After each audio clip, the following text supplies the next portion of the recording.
Welcome guys back to the channel. This will be a quick one. As you can see, the car is outside because we don't really have much of a space inside at the moment.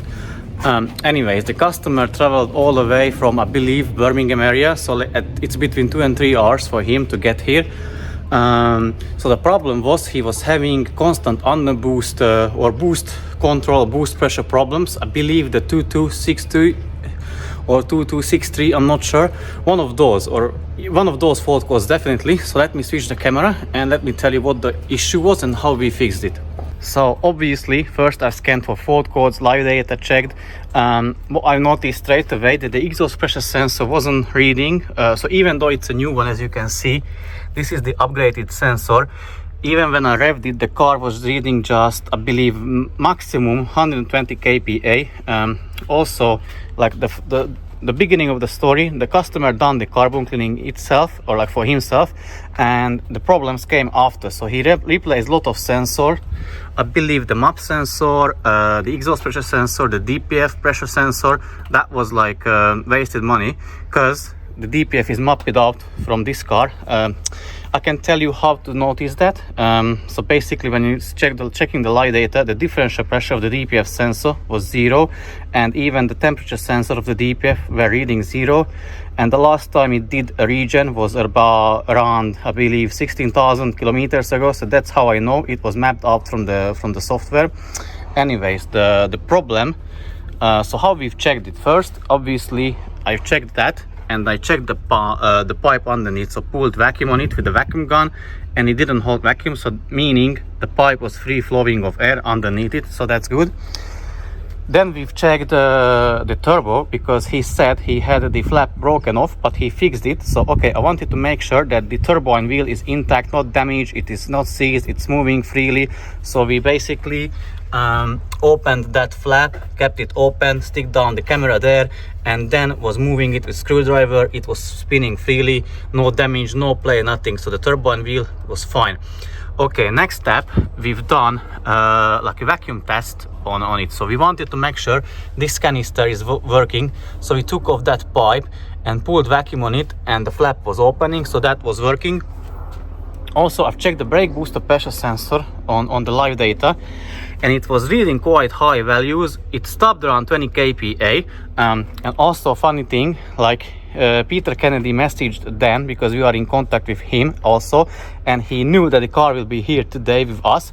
So he tried to help us and gave insight. Also, I've seen very last video of him having similar or same issue of under the Mazda 2.2. So I kind of knew where to look for. So that's great help from him. And also, like, what he told was true. It was just a different thing. I'll get to that in a bit. So basically what we've done, we tested that. Okay, then we revved the car.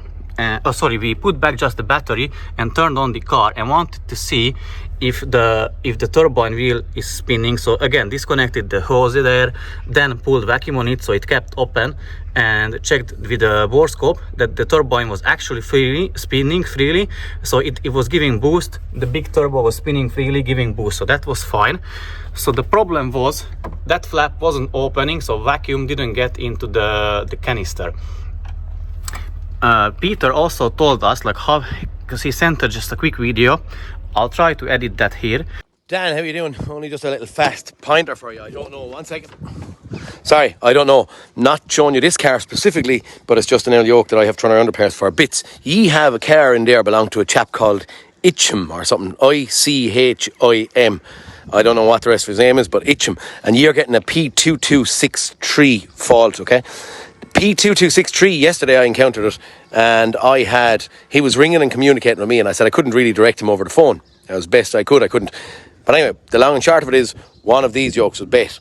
What I'm going to advise is that maybe one of these will fix your problem. If you look at brake booster pressure, the brake booster pressure will be not as low as it should be, 10 kPa. I was only getting 12, 13, 14 kPa. And the minute I clamped off that pipe there, it would drop to 7.5 kPa. Had a good vacuum pump. So I had a leak somewhere out here. Now, when I went digging and I was blocking off one by one control solenoids, but the long and short of it is, what was happening is the vacuum was getting as far as that little vacuum connection there. Okay, you can see it there, vac. and then it was coming through and dissipating out this actual vent that just comes up here and onto the airbox.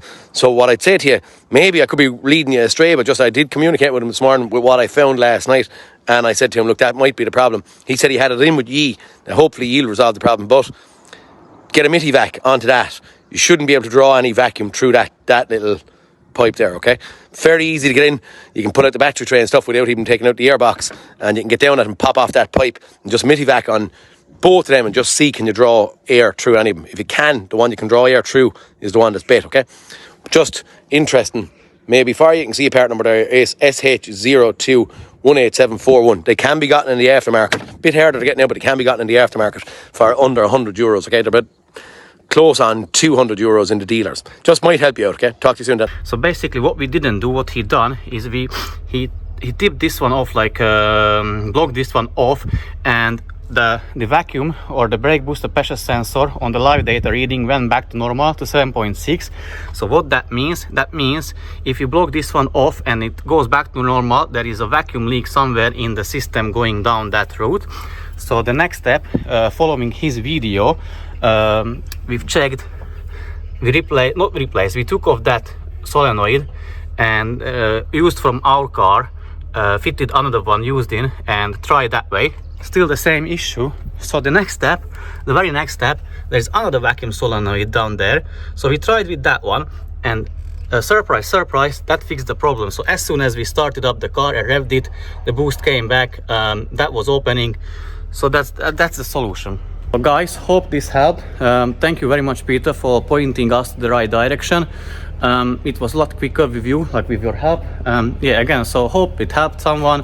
So if you have the same problem, the P2263 or P2262, first what we would check definitely is the metal pipe underneath the exhaust pressure sensor free flowing of air, because that seems to be quite usual that people forget to clean it or unblock it, and even though you replace the sensor, you still have the fault code keep coming back. We had that a lot of times. Now in this case, the vacuum solenoid was our problem. So yeah, thank you very much for watching. Hope you enjoyed it. Feel free to give us a like, share, subscribe, give us super thanks if you can afford. Also use my affiliate links from the video description. You can buy some cool stuff from there. Also I leave a link for various hand tools. So yeah, this was like a quite quick one. Thanks for watching, and see you soon in the very next video. Take care and bye bye.